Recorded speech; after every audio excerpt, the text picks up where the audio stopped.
So perhaps how you've come to be in Pakistan and what expectations you might have had before coming.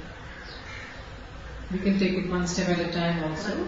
So do you want me to explain the background to the grant? No, I mean that's fine. Yeah. So did you hope that you would be able to come? Oh, absolutely. Yes. Yeah. So we can talk about that. Okay. Wanting to come, what your expectations might have been, or what you thought you might find, and how you prepared for it. Yeah. You can answer any and whatever comes to mind as you. Okay. And you can look at me and speak. Right. And some of the things you must have already said to me, but start any time. Start any time. Okay. So when I actually looked at the grants brief that you'd shared online, I felt it really resonated with me, being a woman, small farmer, tenant farmer with climate change issues to address as well. But also the fact it was in Pakistan, and I haven't ever been to this part of the world before, even though I really love to travel. So that was probably at the forefront of my mind, was if we got the grant, well, I might have the opportunity to come. And obviously being passionate about permaculture and permaculture design and the difference that it's made on my own craft. The prospect of being able to share some of that knowledge and skills with other people was really sort of poignant and meaningful. Really, the whole grant brief really resonated with me. So I was thrilled when we got the grant, and even more thrilled when there didn't seem to be any issue to my travelling and coming here. And I didn't really have any expectations or preconceived ideas. I'd done my research, as I always do. I try and have a look at things on Google Maps. And it's all part of the permaculture design training, isn't it? We do some observation and see what's what. And I read the UN aid report, or US aid report you shared. So I had an idea of what the landscape might be and the climate. But I hadn't expected perhaps the vibrancy of the people. I knew I was going to like the food. I loved the food. I generally hate clothes shopping, and I loved clothes shopping here. I really like the colours and the patterns and the fact that the outfits are so practical, other than I could do with some pockets, but I did find a couple with pockets, but the goods are good. But, so I really like the food, I really like the fabrics and the patterns, and I love the people. The people that I've met have been not just in the city, where one would expect they might be more welcoming, but the women in the villages have been some really special encounters. I was expecting to be a source of amusement to some of the children, and so Jimmy's village didn't disappoint in that, particularly with lovely Roxana with her learning difficulties, following me round as if I was, as if she was my puppy, but always with a big smile and never intrusive, just obviously natural childish curiosity, which was lovely. And to be able to connect with the children who were quite shy at first, looking at me sideways, and then I'd wink and they'd laugh, and so that was really special, because then of course the mothers smiled at me too and engaged a bit more. And the welcome at Sony's village was quite overwhelming, really. When you know how impoverished people are, that they would go to the effort of bringing out, not only decorating the hall like that, the room with all the fabrics, but to bring out solar panels so that they could run a fan, and then to offer me a second fan and tea, was really very moving. And yeah, I was glad that you refused on my behalf.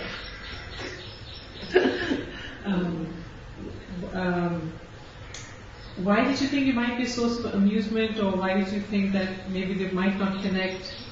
Because you mentioned it sometimes because they might feel that you're coming from such a different landscape. Well, yeah, I suppose one of the concerns that I had was, I know, for example, as a farmer in the UK, that sometimes agencies, particularly government agencies, want to come and tell us how to do our job,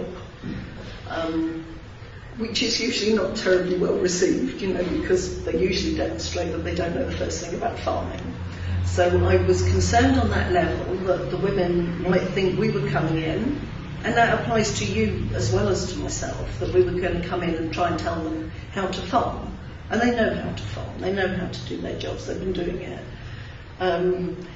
I suppose I thought I might be an object of curiosity because, given, particularly in Jimny's village, they don't have access to electricity, do they? I don't think. I didn't see any solar panels there, so I don't know if they can charge phones and watch. They do, the battery's not working, but they do. Okay, so they can watch movies and things, but I knew that there was a chance that I may be the only Westerner they'd ever met, particularly that had come to their village, so they may have interacted in towns, but there's a good chance that they haven't ever hosted a Western woman before. And with my grey hair, white skin, glasses, unsure of all the manners and the customs. I thought that was likely to be, because children are like that, aren't they? They like to look, and that's fine, I don't have a problem with that. There's a lovely quote actually from Pride and Prejudice that says, "What are we but to make sport for others and to laugh at them in their turn," or something like that. So it's good to be a source of amusement. It's nice to make people smile.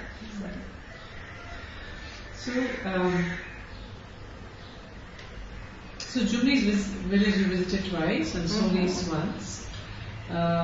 What were you expecting to find there? Or what was notable for you in what you observed over there?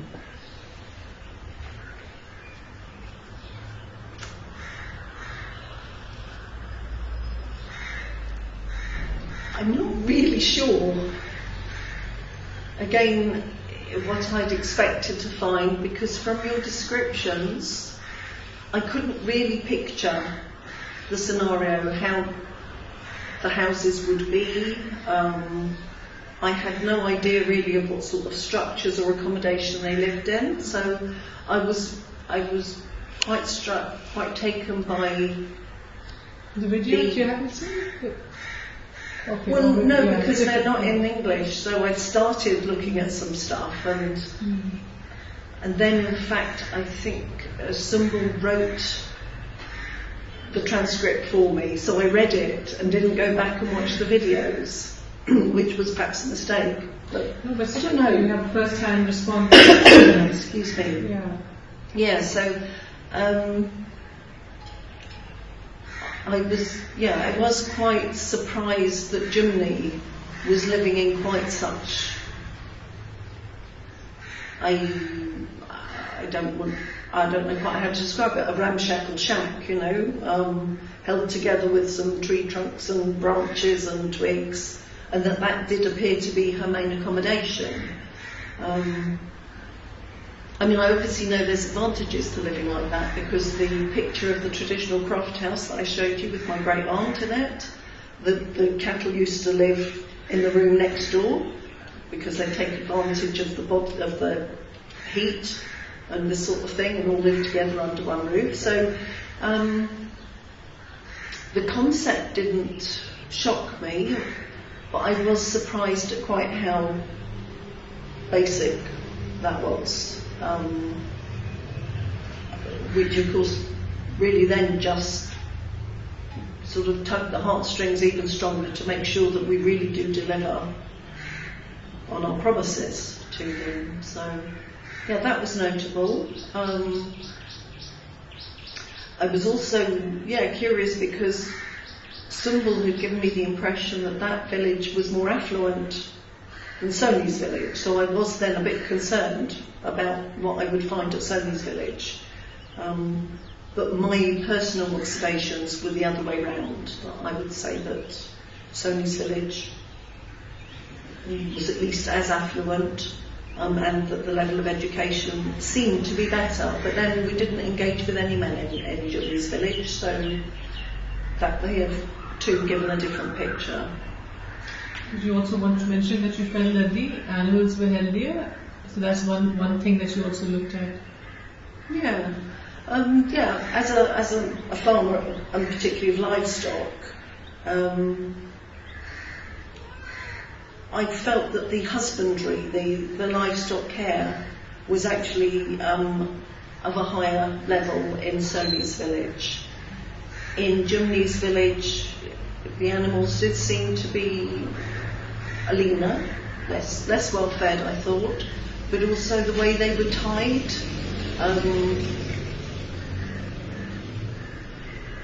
They didn't seem to have, their enclosures didn't seem to be quite so well designed to suit their needs. So the goats were out in the sun, and some of them were on a leash that was too short to really get into the shade. The same with the dog.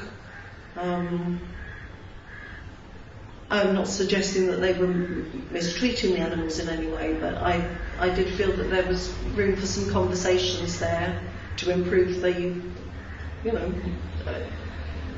if we improve the animal welfare and the welfare of the livestock, then actually we improve their productivity and their personal finances as well. So, but obviously that's for another conversation later on, because I recognise that at the moment we're just dealing with the kitchen gardens.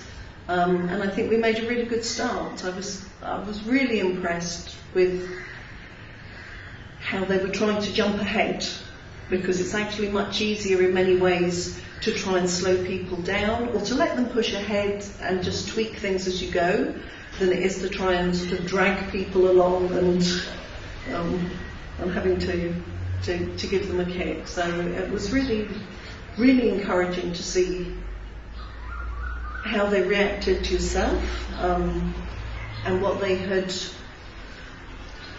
tried to do in terms of what you, according to what you'd already told them.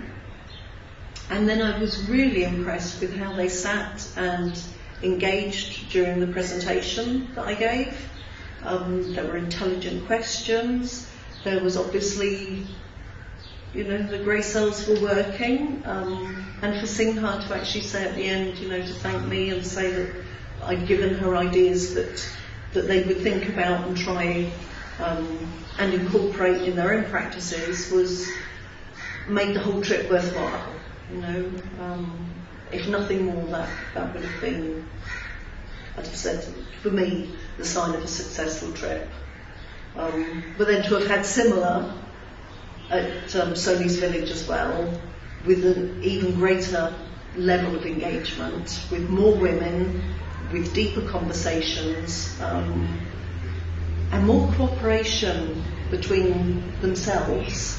That was really, I thought a very special time, because that really showed me that although they are in fairly dire financial straits, that they had understood the concept that it's not a set of instructions we're giving them, and not a how-to manual, but it's a guide for how to design any system that they want. And Sony got that straight away. And as they were sitting discussing these things, I felt that it could be a real turning point for them, because I think they'll appreciate over the coming weeks that they're going to learn the skills to be able to really make a difference in their own personal resilience, the amount of food they have for their families, hopefully the income that they're able to generate through their farms. Rishi, what did you think of the farming practices? Do you think how do they compare with farming practices in the UK? What you saw in the fields and... Well, obviously the farming practices are quite different, particularly where I am on the west coast. We don't have the right climate for arable crops, neither the right climate nor the right landscape. The soils and the whole topography, geography don't lend themselves with slopes and sand and boulders. It would be a mammoth task to grow crops in the conventional way.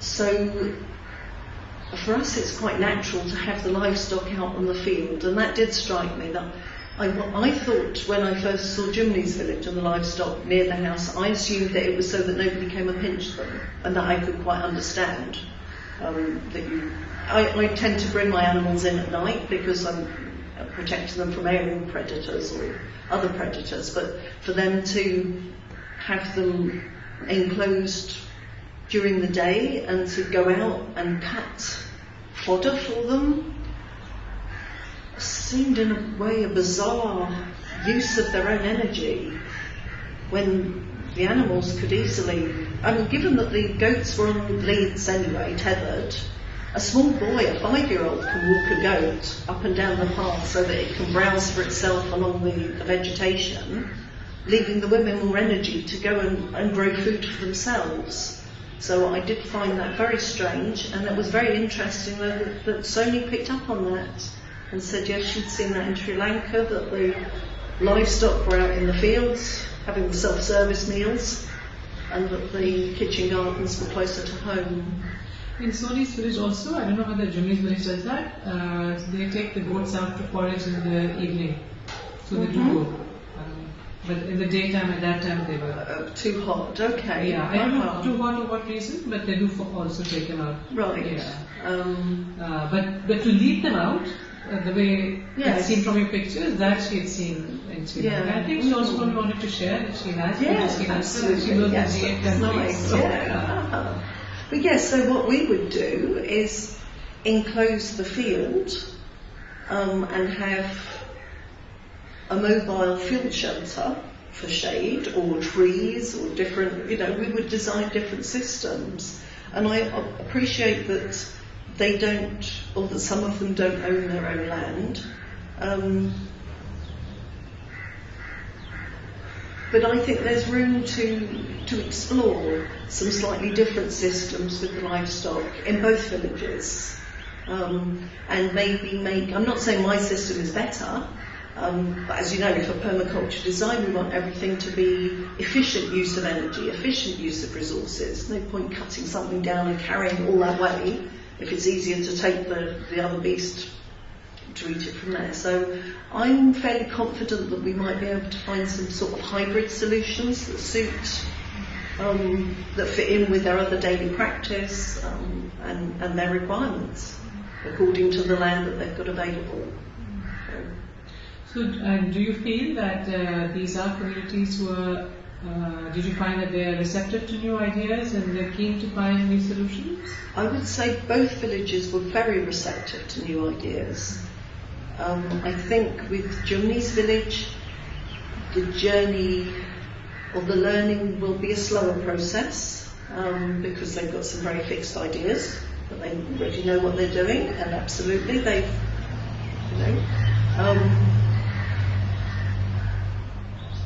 I don't think as yet they quite understood the design concept. So I just think it might take slightly longer, but that's okay too, because along the journey they may pay more attention to, they had started to understand about soil health, covering the soil. I'm not sure if you talked about worms or something, if you'd shown them any, life in the earth and had a little conversation about that. So they're just in slightly different places, but I found both villages very, very receptive. But as we've said in our own discussions, that often it's the people, when you have nothing, you can be open to new ideas. If you're already sitting fat cat and comfortable, then what's the point of changing? Because change takes effort as well. So, yeah. And any similarities you felt with them? That you might want to talk about, because that's something you mentioned in your presentation also, but that you'd like to tell us. Yeah. On camera, where do you feel there's a strong affinity, where there might be differences? Well, there's a strong affinity for the start. I'm a woman farmer. I don't own my land. I'm a tenant crofter. Obviously, I have security of tenure. That's the crofting status. But Sony, for example, seemed as if her tenancy was reasonably secure, and we met the landlord and he seemed very amenable. So that was a similarity. Another, obviously, though, that I appreciate, it's different, but it's still a similarity, is that I have noticed over the last 15 years of crofting that there are changes in the weather patterns, and that affects my farming practice. I showed you pictures of my fields, what it's like most of the year, then when it rains, then when it's icy, so it floods. We have all sorts of issues, and they have all sorts of issues. And that was one thing I particularly wanted to try and highlight within the presentation, so that they weren't in a position to, I didn't want them to sit down and say, oh yeah, but it's okay for you because in your climate it's like this, you're okay. I wanted to start off by showing them actually that no, I have a lot of challenges. The challenges are different, but like them, I have a lot of challenges. It's a very difficult area, most people would say, to grow food. That's why it's a croft, because it's not prime agricultural land, it's marginalised. And crofters were the marginalised farm hands for the big estates who kept the prime agricultural land for themselves to grow sheep, turf everybody else off, grow sheep to feed the masses in the cities, and put the farm hands just to the side, give them enough for subsistence, just enough to survive, but keep them tied to the estate as labour. And so historically that's within my family, so I identify they're not in a very different position now from how we were 100 years ago. So that's something else I really identified with. And also as a wife, a mother, a grandmother, and a daughter to elderly parents, with a husband who's older than me that works away. There's a lot of challenges on women. There's a lot to cope with. There's, we often put our own health after that of our loved ones. And that was evident in both villages. The love and the care that the women gave to their children was really evident. So in many ways I felt that there was we have more similarities than we have differences. But I suspect that if you were to ask them the same question, they might say differently. It would be very interesting. I'd quite like you to ask that question. Yes, I will ask them that. Yeah. So, what do you feel realistically after having visited both sides, met them? Actually, it's really this is my throne. I feel very honoured. Yeah. I hope she's not scratching you. No, she's not. Okay. What do you feel realistically is the potential for this project over the course of the year? I mean, you have some sense of that the uptake might be slower in one place or the other, but what do you think is possible in a year? I think one of the difficulties we have is that we have started the project slightly the wrong time in terms of the climatic zone, seasons, weather. I'll ask you to say that again because there's noise.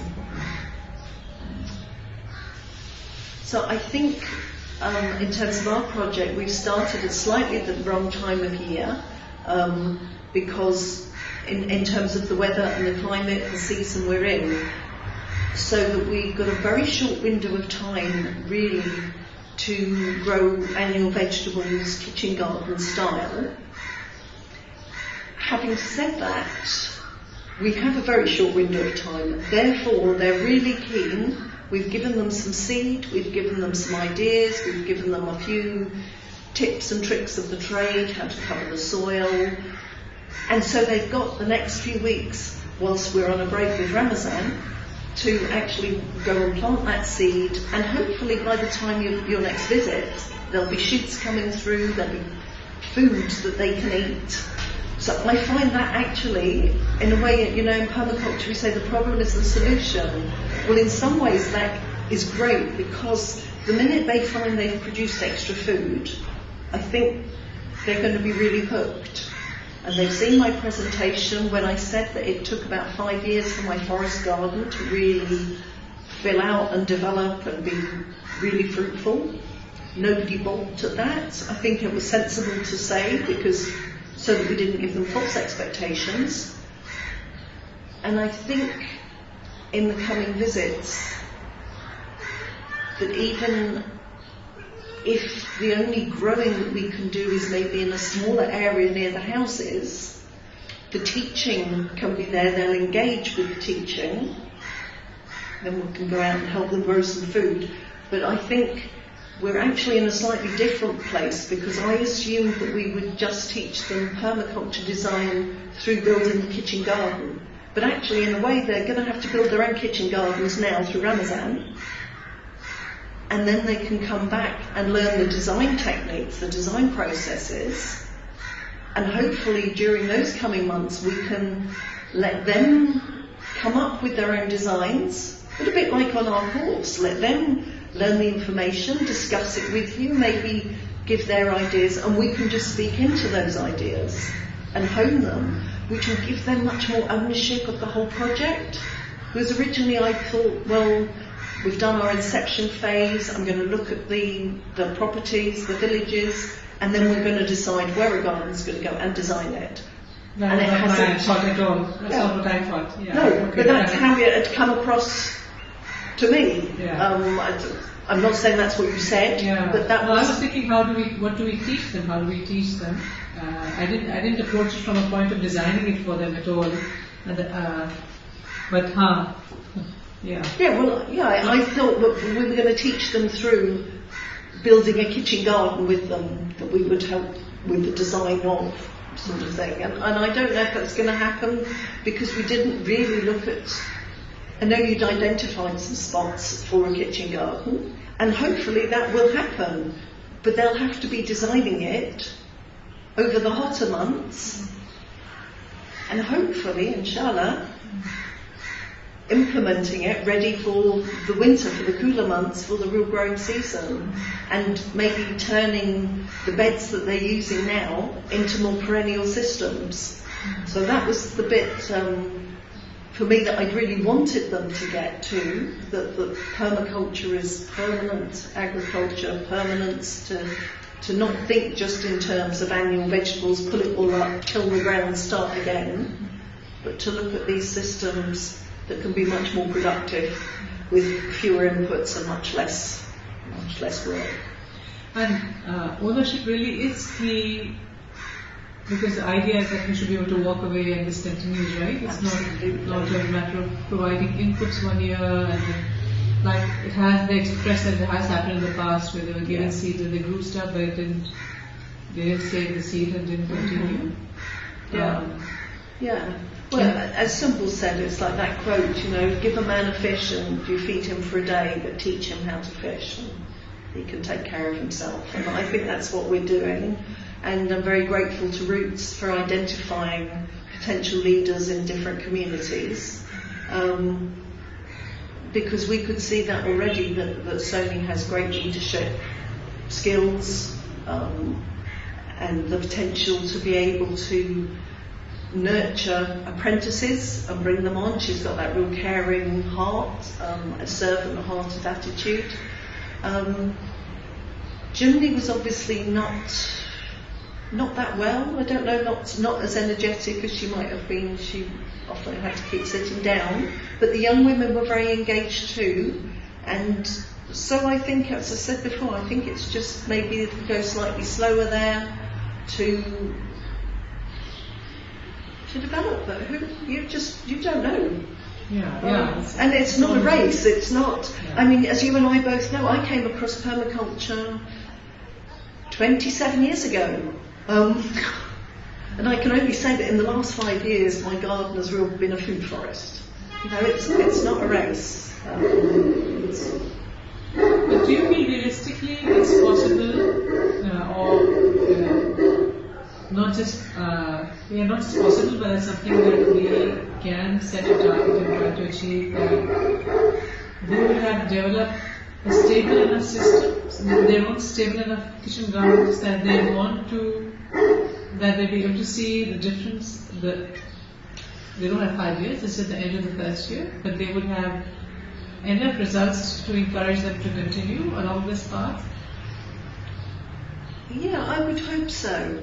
The difficulty is that some of the things of the perennials that that I'd like to introduce them to, obviously with guidance about the climate and what grows well here, but I started to compile a list. Many of those things will actually have to be planted at the end of our project if we finish at the anticipated date at the end of October. So that's when they'll be planted. But I'm hoping that they will see from the seeds that they've already sown.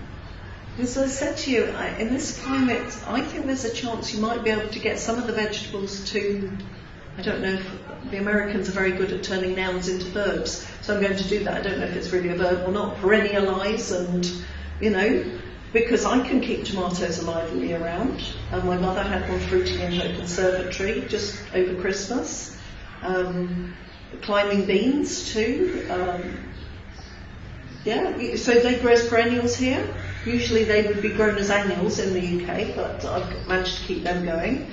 So if we can, and they understand tomatoes and beans already, aren't they? They're staple sort of crops, so harvest the vegetables for them.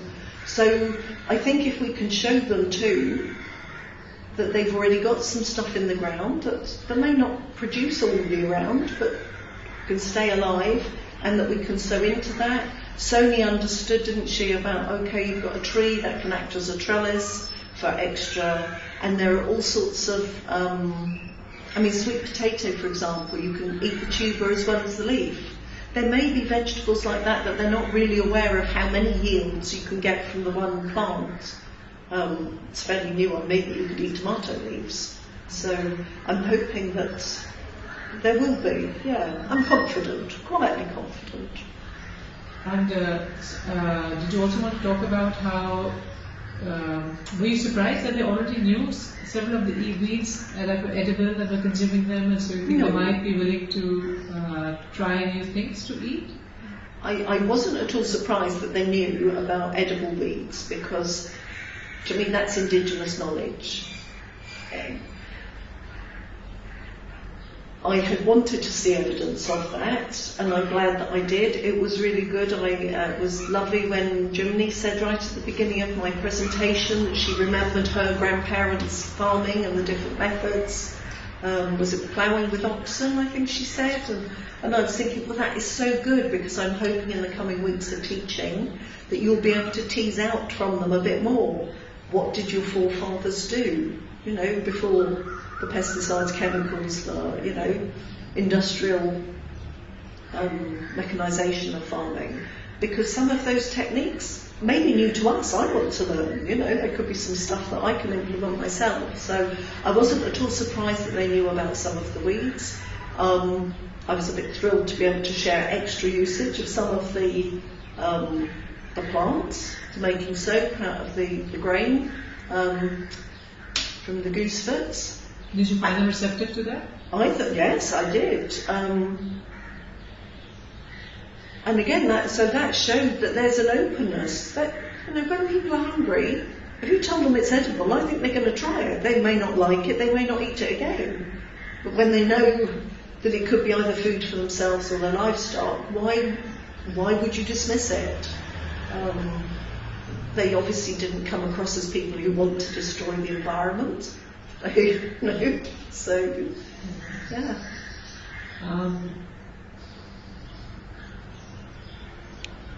You mentioned you were also surprised that you'd made such good progress and found such receptive communities this early. And was there any concern regarding that for you in the beginning? Yeah, there was concern for me, because please don't. I say this with the greatest respect. But I could tell from our conversations, we'd never met, but I could tell from our conversations on Zoom and WhatsApp that you and Sunbul are both townies and well educated.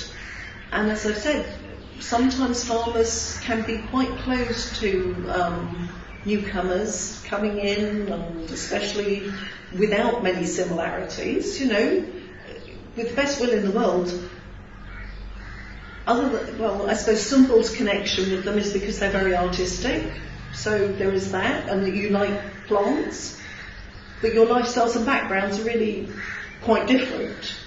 I think of the three of us, I have the greatest similarities with the village women. So yeah, I was slightly concerned. I was very grateful, as I said, to Roots for making the connections, and they obviously have a very good relationship. But just because somebody's introduced you doesn't mean that you're going to be able to forge a connection. So I was really impressed with the way that you and Symbol have both been able to make these connections, to befriend the villagers, to get to know their names and how the households work, who's who, and to be at a place in a relationship where I think they're starting to be quite honest with you. You know, with the young lady whose name I can't remember, but she shared that she'd had some bad diarrhea and struggled with her health a bit, which is why she's not so cheerful. And Jimmy's admitted to you about her high blood pressure, and we know that Sonia's feeling very tired. And sometimes these are conversations, these personal emotions and health issues are not things we necessarily want to share with strangers. So, certainly not in my culture. So the fact that you've got to that level where people are happy to share personal details with you, I think it is really encouraging, and I congratulate you on that. No, I remember you saying that you were surprised that we found our recipients so early, because we thought it might take longer, even though we thought we'd have an inception period for 6 months to find our participants, but you had said you were surprised that we have them. I guess that's also just being fortunate as well. But okay. But it's surprised. I'm surprised that. No, I suppose now thinking about it, I wasn't surprised because I understand better, having met Dr. Israel, what the work of Roots is all about. So she was able to clearly identify potential candidates.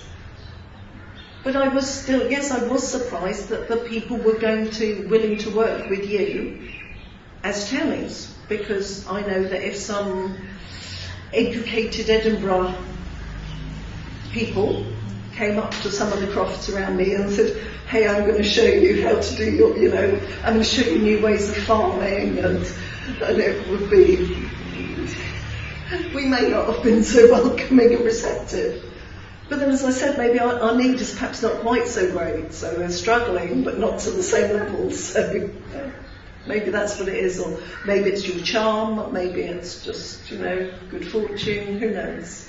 Good fortune. But having said that, Jimmy also, like she said, so some I'll try my way, some I'll try your way. So there's that also sense of wanting, accepting, and you also owning what you know. Absolutely. And I find that particularly encouraging, because the worst thing that we could hope for would be a group of people who listen to everything we say and take it at such face value and implement it, and then turn around and say, oh, it didn't work, so I'm not going to listen to you again. We need people who will really understand the learning process, and that's the key. That's where I think that's why I'm so encouraged, because I think that is happening. It's not that people think you're coming in to tell them how to do a job or tell them what to do differently. It's teaching them, upskilling them, just giving them information about things that they're not doing, that they don't seem to know, soil health and mulching and composting, and And then someone was to say to you, even though you feel that you have a lot of similarity with them, but you're someone who lives in the UK, what could you possibly have to share with them? What would you respond to that? How would you respond to that? Well, I would show them my presentation and say, actually, well, if you'd like to sit down, here's my presentation, that I've been able to show that I come from, an area at 56 degrees north, so we're nearly in the Arctic Circle. We only have a few hours of sunlight, daylight in the winter, with a very long days in the summer, which bring its challenges too. That affects the crops, our soils are poor, we have flooded lands, we have all sorts of challenges to face. So what I can share is how permaculture design has enabled me to design a system that is productive within my set of constraints, and these are transferable skills to any climate, any location, any geography, any soils, whatever you like, and not just actually for the land either. In some of the teaching notes I've made, I think it'd be appropriate to touch on communities and how this can be used to strengthen communities, because when we have a strong community, we have more resilience to face the challenges. So that's what I would say. Yeah, so it was a leading question for you to talk about how permaculture gives you a framework. It can be a completely different geographical location, but you can approach it, but you did touch upon that. If you want to add to that, that's also fine.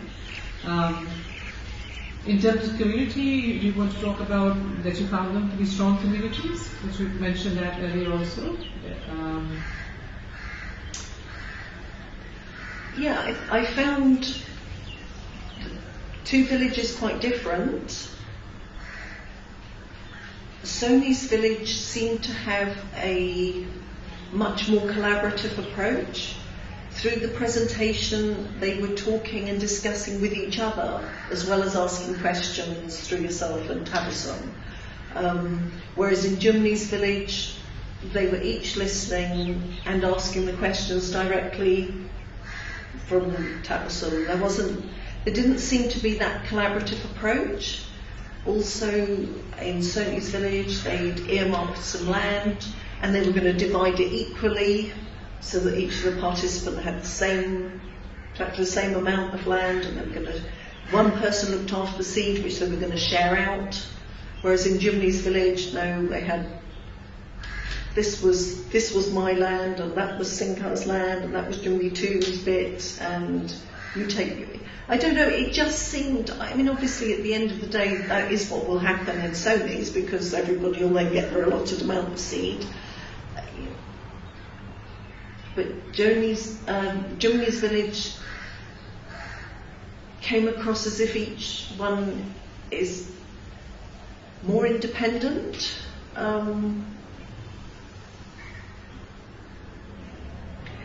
Not selfish, I don't mean that, but perhaps currently more focused on themselves and what they can achieve for themselves, rather than seeing the benefit of working collectively. So I'd be very interested to see if you're able to make a kitchen garden nearer to the, right within the village rather than out the fields area, that if some collaborative working and sharing of produce will happen. Obviously I don't understand fully the dynamics of the families the way you do, haven't visited so often, and you know, there are things that cultural issues I perhaps can't pick up on or aren't aware of, but that was just the impression I got.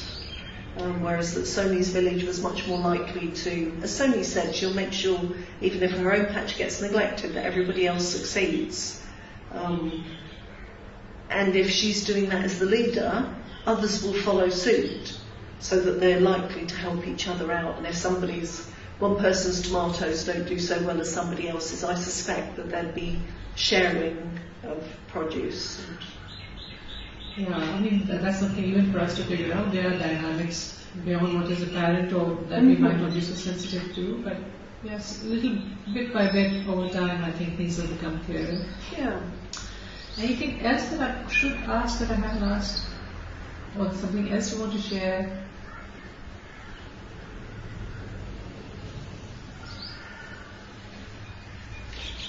No, I suppose just I'm really looking forward to seeing the documented progress, you know, and to hearing, I think our discussion yesterday about having Sumbul evaluate as we go along is actually a really good idea, because we'll be able to sort of chart the progression of food, of mental well-being, physical well-being, you know, volume of outputs.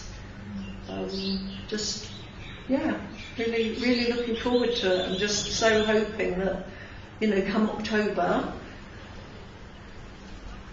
even if there isn't a community kitchen garden as such by the houses, that they have a plan, a design for how they're going to move forward. Because if they're down in the fields all day, it may make more sense for them to have their kitchen garden next to where they're working. I can't say for sure that that's not a good way.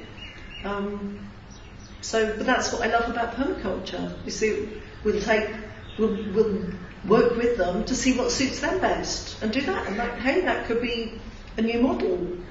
Zone 1 is down where I would have put Zone 3, but if you have to spend your day in Zone 3, then because my Zone 1 is right next to my Zone 3, because that makes sense. If I do need to feed my animals, usually they forage further afield, but they know that if they do need food from me, they come down to the gate. I don't have to go up there and look for them. They come right down to my Zone 1 around my house. So we can design a system that suits them. And so what are your experience and do you think would be interesting and relevant for you to share to people in Scotland, for example, or the UK, for example?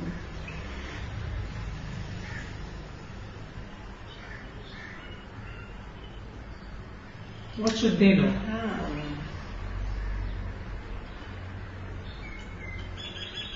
Yeah, I think I might have to give that one a bit further thought.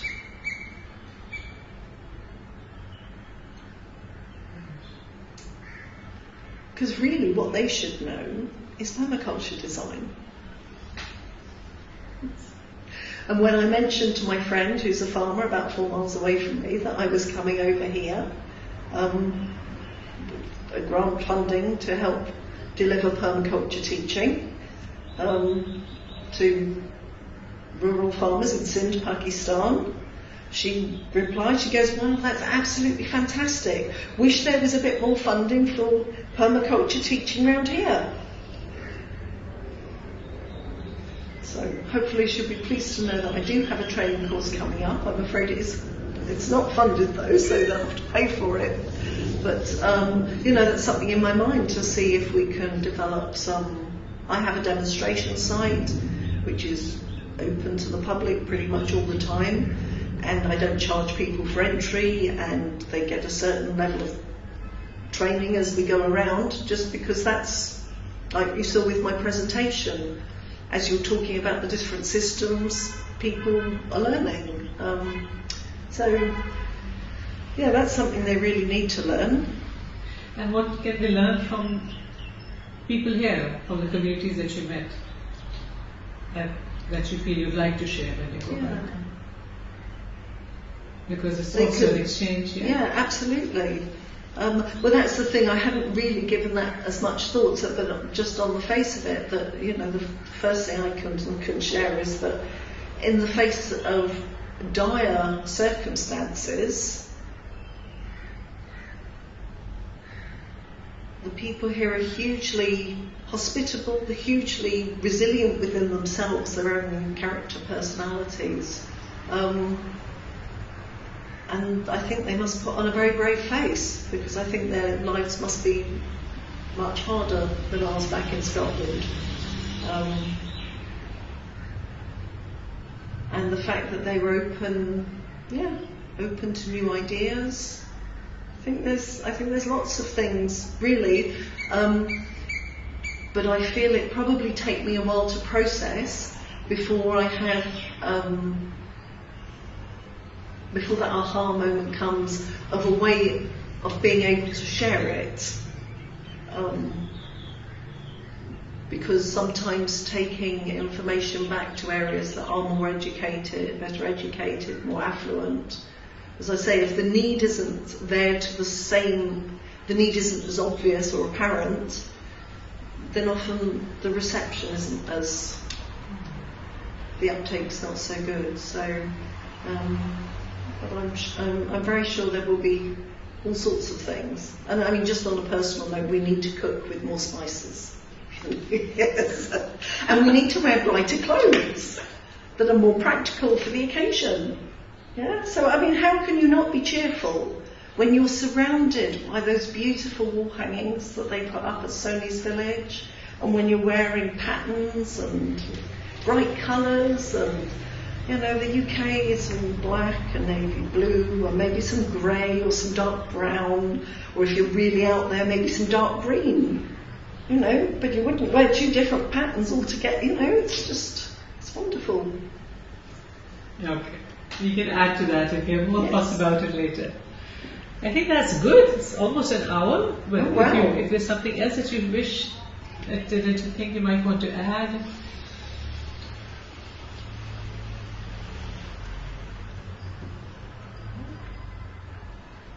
I think that was pretty good though. Yeah.